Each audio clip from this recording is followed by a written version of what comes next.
Happy Thursday, everyone. Josh is Severe Weather. Appreciate you joining me here. The tropics continue to get busier and busier as we have a few areas that we're watching for some possible slow development through this weekend, mainly off the East Coast and over the central Atlantic. So, no real threats to land at this point. However, things are expected to get busier as we see multiple waves tracking off of the African coast and across the main development region of the deep tropics next week. And I am going to talk a fair amount about that, even though it's farther off in the future. But I'm also going to talk about what we're dealing with today first. Before we go further, before I share my screen and walk you all through this technical forecast discussion, I would appreciate it if you haven't already to subscribe to my channel. That gives you the latest updates as soon as they're released.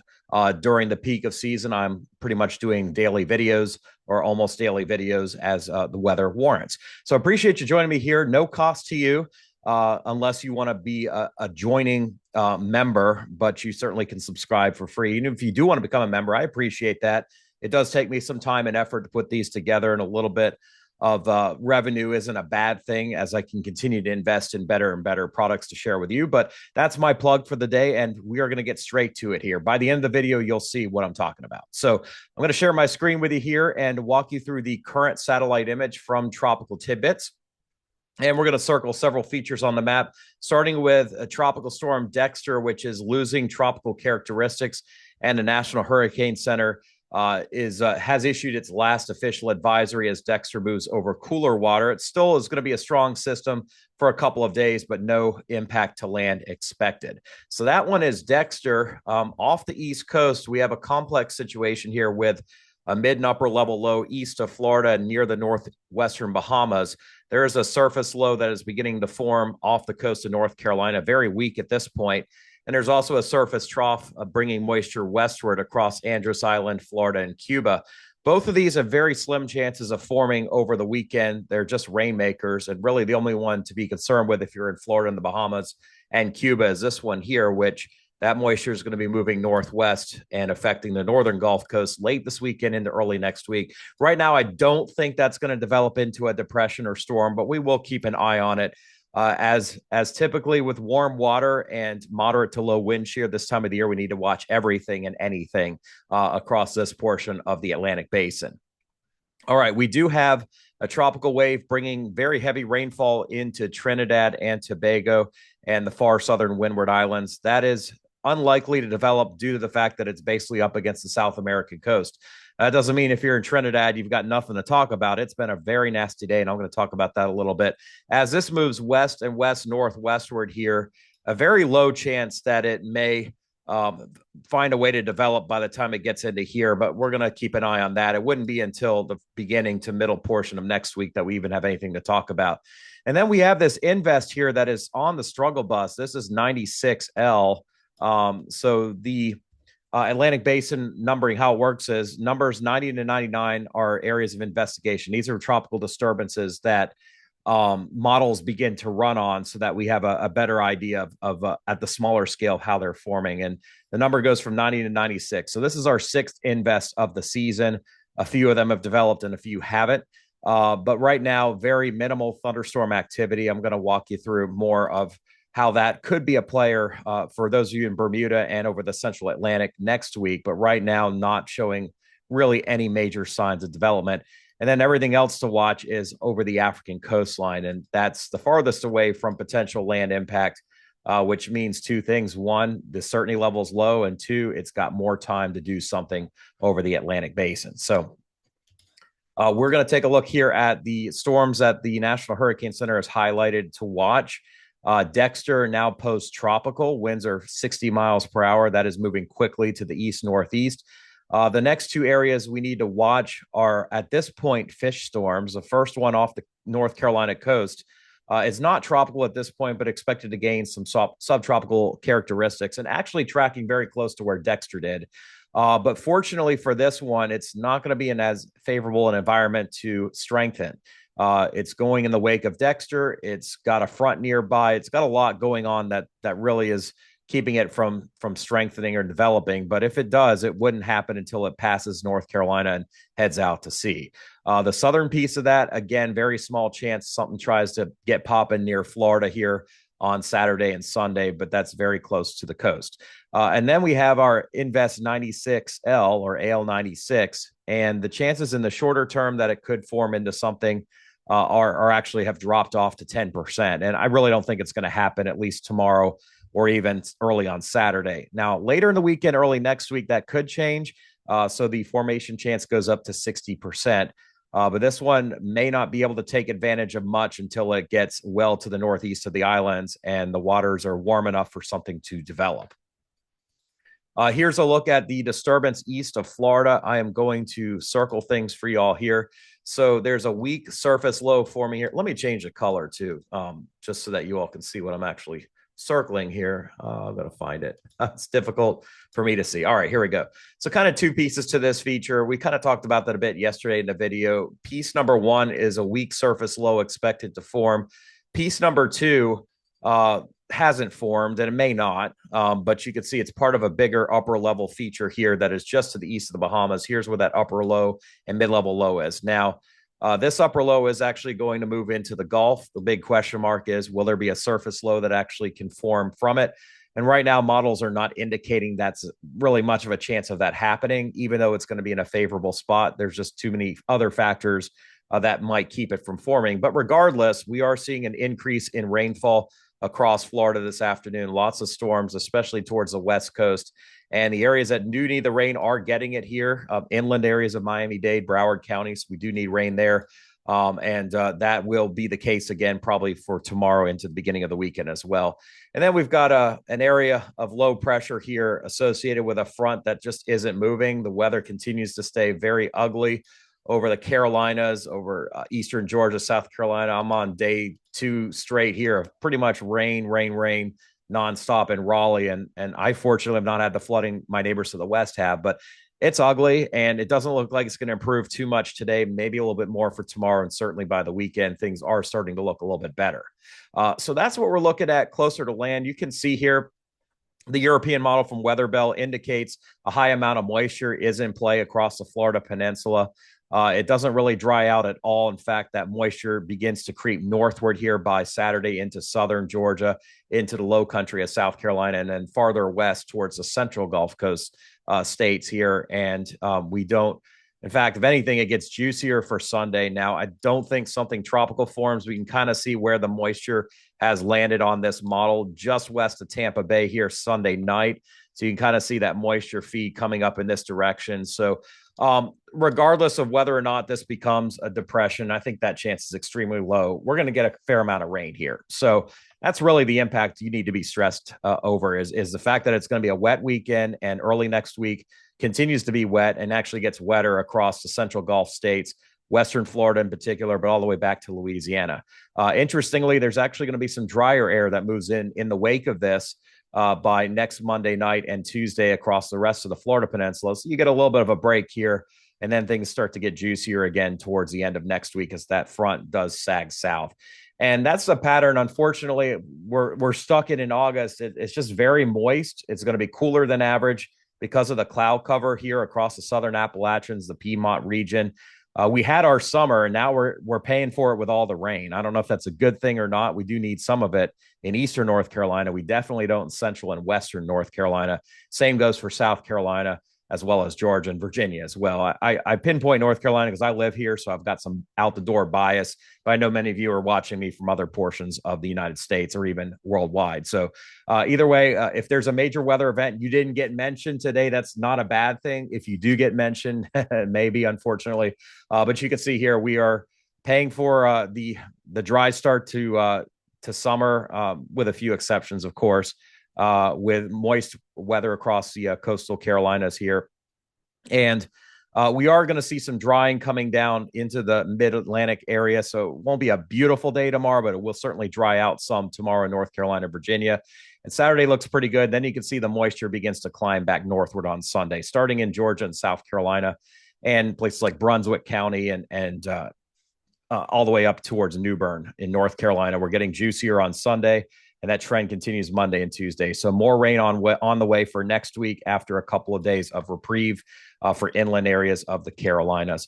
Here's a look at how much rain is expected across Florida.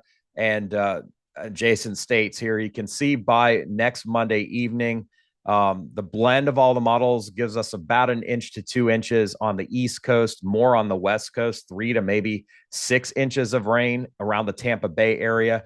And also a couple of inches possible along the Gulf Coast up to the Panhandle here, and even into Baldwin County in Alabama.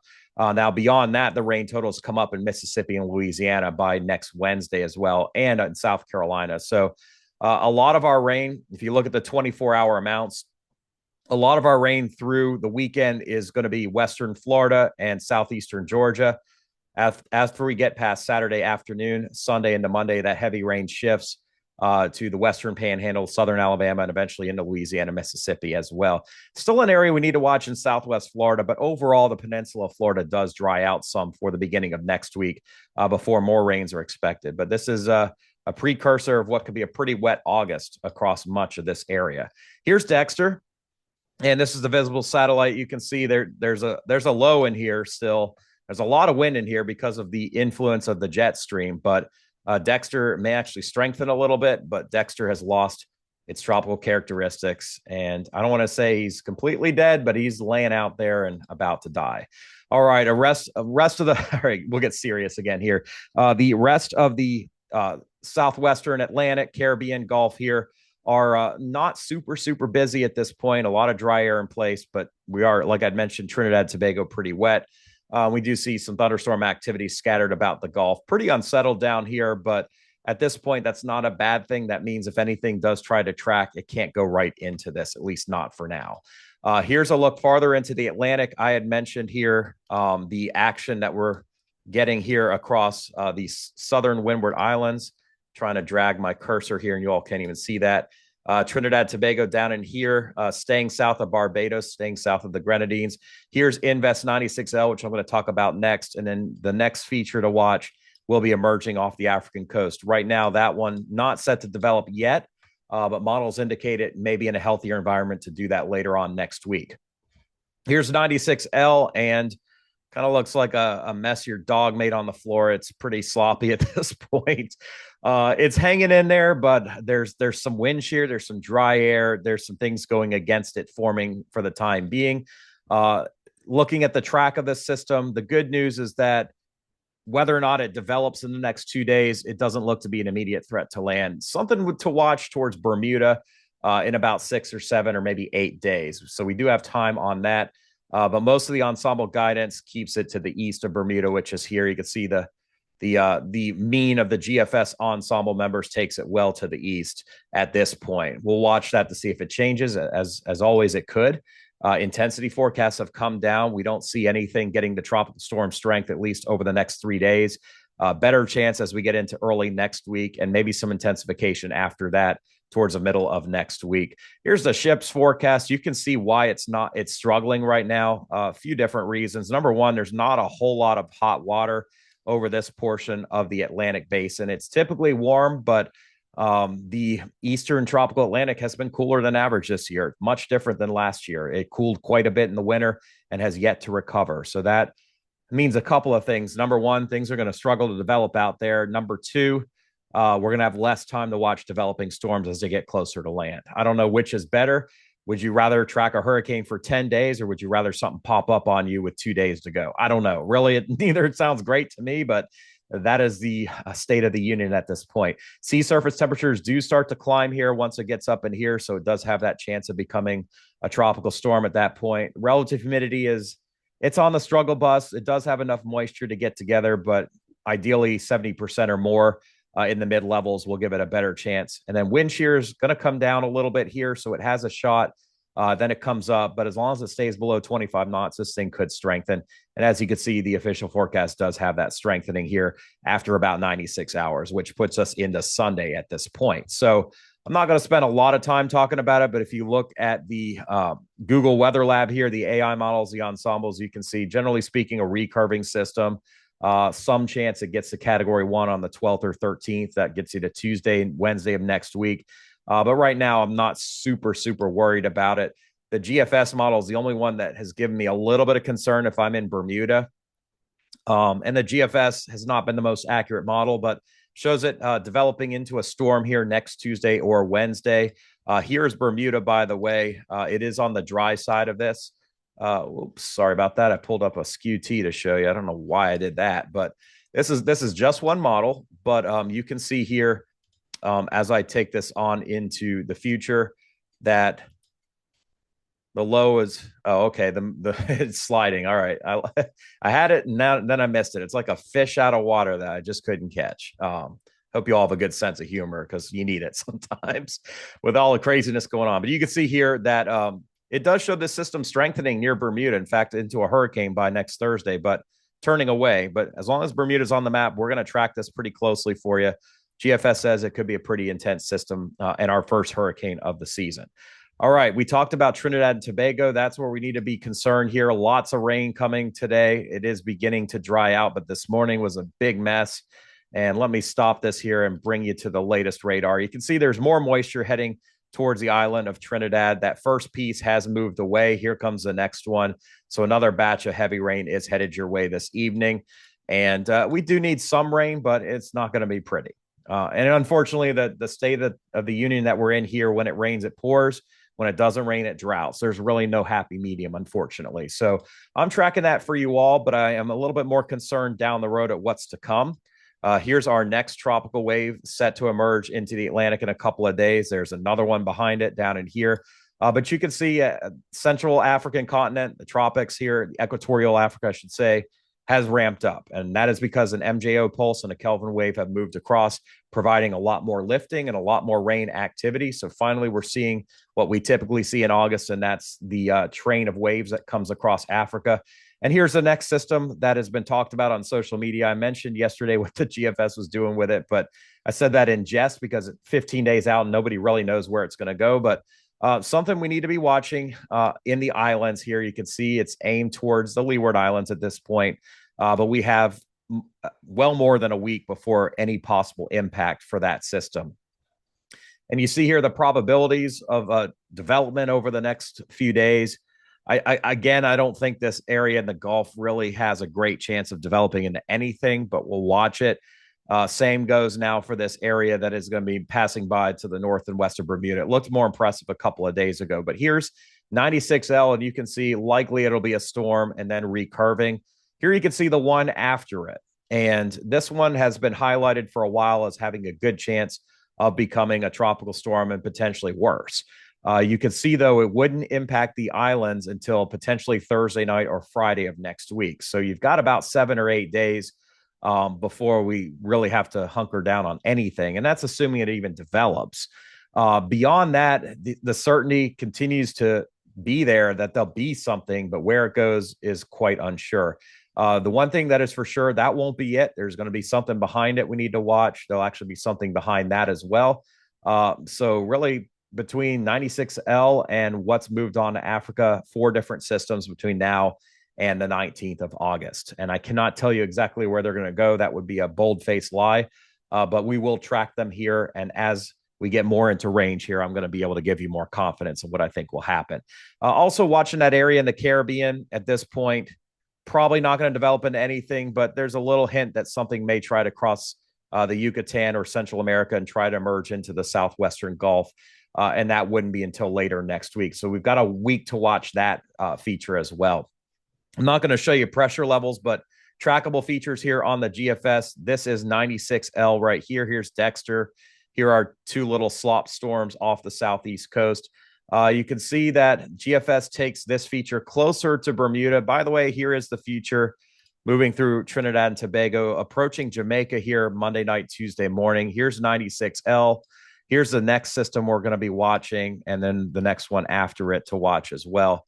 Dexter's long gone, by the way. It's up here and fading. And whatever's in the Gulf is sending moisture this direction. But 96L, I think this will probably get the name Aaron. So that's our E storm. I don't think this one develops fast enough. It's got too many things in the way of it. But the one after it will probably be Fernand. And the one after that would be Gabrielle. Of course, that can change. If something up here tries to get a name or steal a name, so be it. Again, trying to predict the names of these this time of year is a losing battle. But as you look at things here, looking at the middle of next week, you can see We're watching Bermuda. We're watching in the Caribbean. And then we track things coming off of Africa as well. And it's a long ways off here, but we're going beyond 240 hours to about 300 hours. And you can see the GFS says fish storm here, something to watch in here. This is something to watch. And this one's probably too far north to do anything. And oh, by the way, some rain coming across the southwestern Gulf as well. And we'll take that off into the future. And honestly, I would cut the model off at 10 days because beyond that, it's anybody's guess. If you get on a plane and fly from LA to New York and you go off course by 2 degrees, instead of landing in New York, you're going to land in Charlotte or Miami or somewhere. But over time, that certainty level drops considerably. And that's the point I want to make with you here is way too soon to get too crazy about this. The GFS, which yesterday had this sucker going into the Gulf and going towards Texas. Today, it's got it recurving between the East Coast and Bermuda. I do think the East Coast definitely needs to be on their toes this season. I can't emphasize that enough, but I can't tell you when at this point. And then the European model here also has the storms that we're talking about, not as strong and farther east here with the feature to the east of Bermuda, which I think will be Fernand. Here's the next wave next Tuesday. That one takes aim at the Leeward Islands. One right behind it, by the way, that's aimed in the same locations, one behind that. And as we move the European on, the European says Florida is something we need to be watching here in 2 weeks, or not quite 2 weeks, but about 12 to 13 days. So a lot of uncertainty, as you can imagine. Here's the next one, by the way, going into the Caribbean and weakening as it gets to Hispaniola. The one after it, north of the islands, there's another one coming behind it. So moral of the story is things are about to get very busy. We can look at the spaghetti plots all we want, but until these systems form, we can't be super confident. Here's the look from now through next Monday evening, and not a lot of support for something in here, but maybe a weak low pressure system. A little bit better support up here from the system going this direction. This is Dexter going bye-bye. Here is, I mean, it doesn't even really have 96L on the map, which is crazy. So the Euro says there's nothing out here, at least not yet. And then here's the wave behind it that folks are going to have their attention on next week. Now, moving this along a little bit more, you can see that finally the Euro says this may come to life, but after Bermuda, you can see this storm is definitely more to watch at this point. And after that, we have a very big spread. We have hurricane potential for sure, but we've got the potential for this system to come up and go this direction, to go in this direction into the Gulf, or to come towards the southeast. And it's anybody's guess at this point. Don't look at the latest model because I guarantee it's going to change 100 more times between now and the 20th of August. So I'll leave you there. But as always, I'm going to keep everybody here posted. This is not for me. This is to serve you all. And I will say this is my calling as a Christian. I'm a Christian. I want to give you a word of encouragement as a Christian. We all have been called to do something, and you have the answer to eternal life, and that is Jesus Christ. Jesus answered, I am the way and the truth and the life. No one comes to the Father except through me. I think we all look for ways to shortcut the shortcut, but when I became a Christian, I realized that I was doing it all wrong. I was putting my fate in the hands of other people, putting my worth in how much money I was making, who I was with, how my family and friends treated me, how popular I was. You know what? When your time on earth is gone, is that really going to matter? Of course, you can't do anything about it. But your eternal salvation, where you spend eternity, depends 100% on what you choose to believe. That is not just what the truth that religious leaders want to teach. That's not the word on the street. That is what Jesus himself said. I am the truth. I am the way. Not I'm here to teach the truth, but I am the way. I am the life. Nobody comes eternally into heaven to meet their Father except through me, Jesus Christ. And that is the good news I wanted to leave you with here today. I'm not going to spend a lot more time talking about that. I'm not a preacher. I'm not a minister. I'm simply a Christian who truly believes that there is eternal hope for you. And that is the good news I wanted to share with you all today. So we'll be back tomorrow, but I hope everybody has a wonderful Thursday evening, and I will catch up with you then. God bless you.